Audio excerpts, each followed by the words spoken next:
Granny used to tell me all the time, sparks when faith and preparation combine.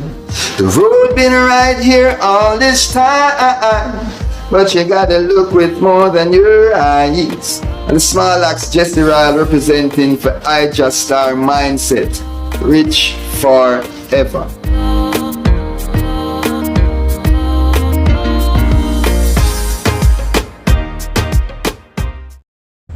The other day, a Chinese man came here and opened up a fuel filling station right here in Accra. And all drivers were going there to buy from the Chinese man because they believe that they see Chinese and Indians as white people here.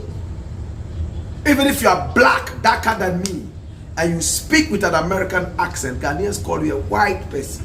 Ubruni. Bruni. Foreigner. Even you, with the accent you have, you'll be shocked that you go into some areas and you hear people say, "We are a Bruni." Bruni, yes, I've experienced. Oh, Jesus have mercy. I've experienced that. So you see that? Yeah. The other day, Dr. Molana he's African American. He was in a trotro, public transport. And because of his light skin and his accent, see, the mate said, "Oh, Brony, you change." In other words, white man, take your change. And he got mad. Later we explained to him that, well, it's sad, this is what it is. It's a self-hate. He thought he was giving you respect. He told him, "Oh, I've respected you and I'm calling you Obroni and you are angry." For them to call you Obroni, they believe that they are giving you so much respect and putting you on a higher platform. In Ghana, even our high life music, there was a time it was called Obroni music. Mi broni, that's my beautiful white man or white woman. So many high life songs, and that's the indigenous music here. You would hear them say anything that is beautiful is white. Anything that is beautiful is black, is white. In the music, when we gave birth to beautiful babies, we call them bruni. But if they didn't look that attractive, we didn't call them bruni. So recently, a brethren of ours, a reggae artist, he made a song and then he mentioned me, "Bibini bruni, my black beauty who looks like a white woman." And I boldly said, "I'm not going to play this music on radio until you take off that." Why is it that every time a black person has to be beautiful, she has to be white? But that is the self-hate and the ignorance and the foolishness of the people. A lot of them is just ignorance. And the radio shows and all these things have helped to be able to put the people on a certain. Remember, a big chunk of Ghanaians are illiterate. So they are not even able to move towards the brightness of education, sadly. So that is what it is in Ghana. And when you go to the churches, it's even worse. When a prophet prophesies to somebody and says that you are going to marry a white man, everybody feels happy and they're jumping in the church. They all want to marry white people because they believe white people are rich. White people will give them a better future. White women will give them the best future. And when you go to the beaches, even the Rastas, who are the proponents of consciousness, they are running after white women all over even in Jamaica. Rent a dread is all over the place. Oh, you just said the right word, rent a dread. See, all over the place, running after white women. And when you want to ask them why they are doing that, they tell you that, well, we are all human beings and all that. Yes, we are all human beings, but the kind of mentality you are moving towards this white person is economic. That is not love. You are going there for the money. It don't make no sense. Beat them Black Rasta. See, and it's sad. We keep doing that. There was a time, I was burning so much fire on radio against some of these things that anytime I appeared on the beach, some of the Rastas would be running away. Those who were getting close to some white women and all, they'll be running out. Black Rasta is going to see this and go and say it on radio and all that. But it's for your own good. It's for your own good. You don't equate economics with love. No, love doesn't consider economics. It doesn't consider anything. It doesn't bear grudges. It's just love, plain and simple. Plain and simple. Totally agree with that. There are two more questions for the eye.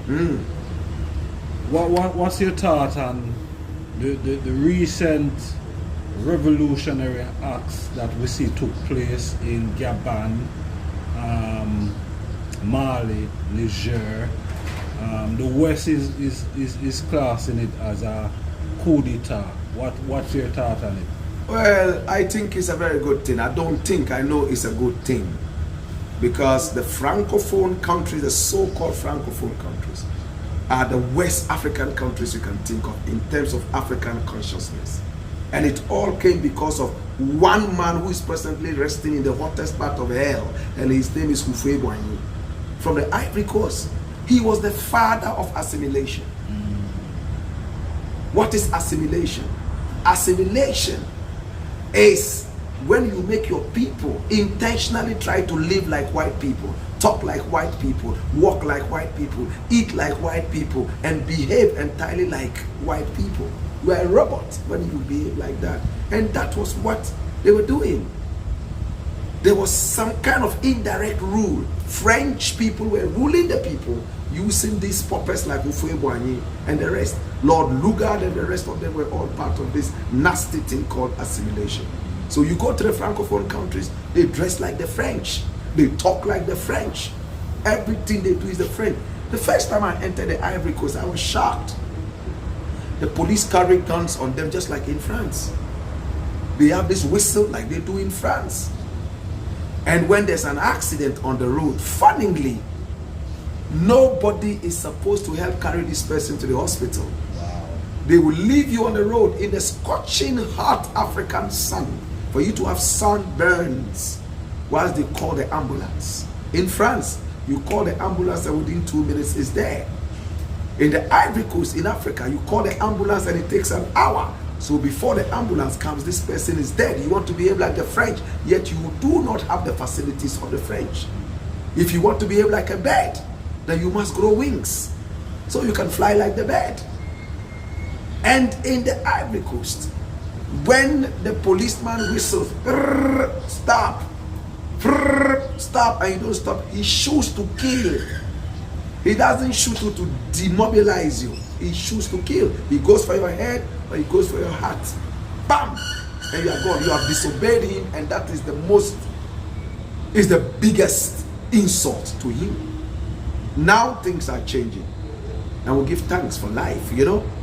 But the Francophone, so-called Francophone, was very, very terrible. They were still controlled by France, taking up the money of the people, pretending to be helping the people, and so on and so forth. I can name a million of those things. They will take their money, and then if the country, the so-called Francophone country, needed the money, they would have to go and borrow their own money from France and pay interest on it. It happened to Haiti. See? So we were waiting for the true independence. And there is a very big complex between the Francophone and the Anglophone, and it's coming from the Francophone. When you speak English to them, they get angry. Why? Why do you speak English to me? You have to speak French.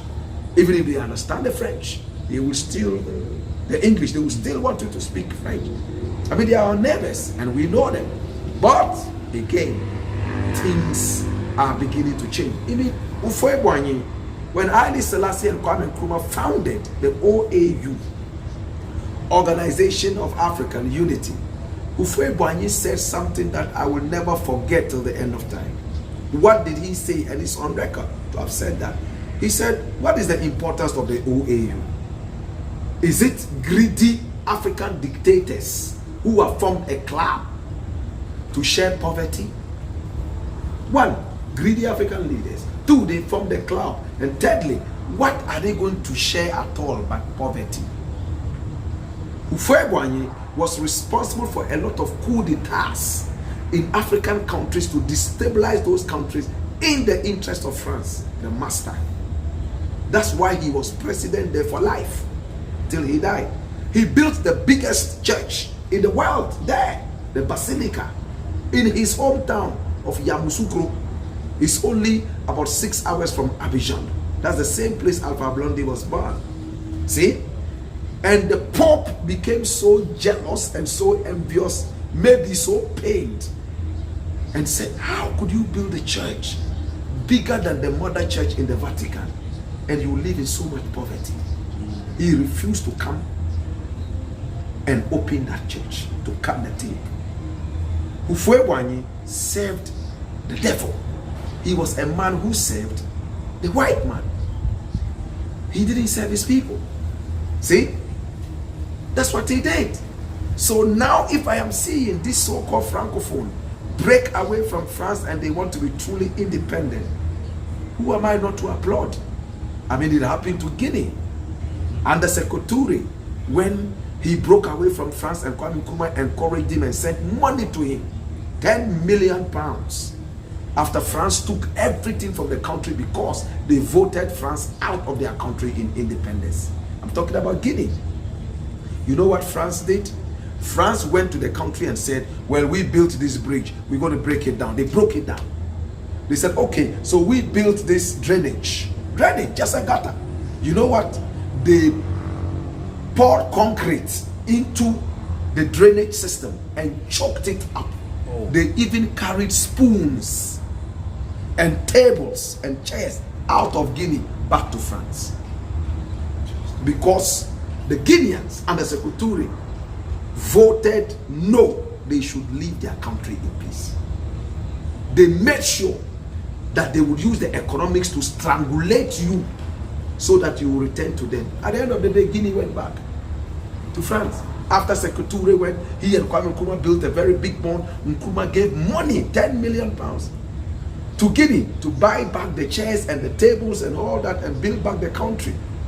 The country became terrible because the French people had carried everything. And when Sekou Touré passed on, it was hell. The next leaders would have to go back and beg France and say, we are sorry our leader did that. Please come back and colonize us. And France came back. Yes. Today, some French countries that we mentioned, like Gabon and all those countries, are breaking off. And for me, it's an opportunity for them to stand on their feet again and be truly independent. But they should be aware of Russia. A lot of them are falling on Russia and seeing Russia as the enemy, as a friend. A lot of them are falling on Russia and thinking that Russia is a friend. But we have to be careful. When two people are fighting and they become enemies, they shouldn't use us. Since when did we become friends to Russia?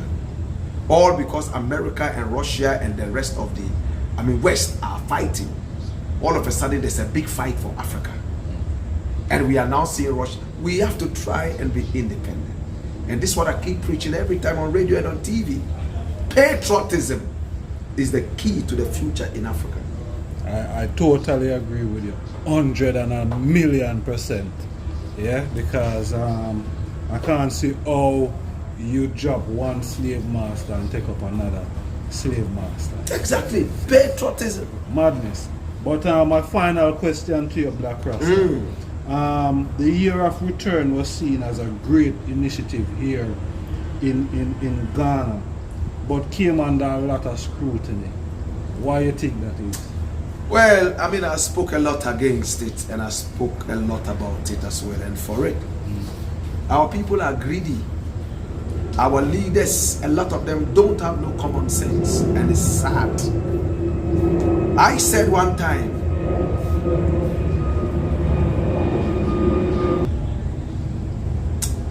well, a lot of our leaders are so greedy. A lot of them don't have no common sense. A lot of them still have their loins tied to the slave master. So they owe allegiance to the slave master and not to the people of Africa. Oh yes, true. That is what it is. When they brought about the idea of the year of return, probably I was one man who spoke a lot about it more than any other person. I went into the history of the return or the year of return. I went to the Back to Africa movement. I pulled out Marcus Garvey, pulled out Paul Kofi, pulled out such great people that a lot of them had never even heard about, including Otuba Kugwanu. Right from this part, pulled out people like Olaudah Equiano from Nigeria, pulled out great people, oh my God, from this part, and showed them that, you see these people, they all fought for the Back to Africa movement. They had their shortcomings, from Marcus Garvey all the way down to present day. What were their shortcomings? We brought everything out and said, let's learn from these mistakes.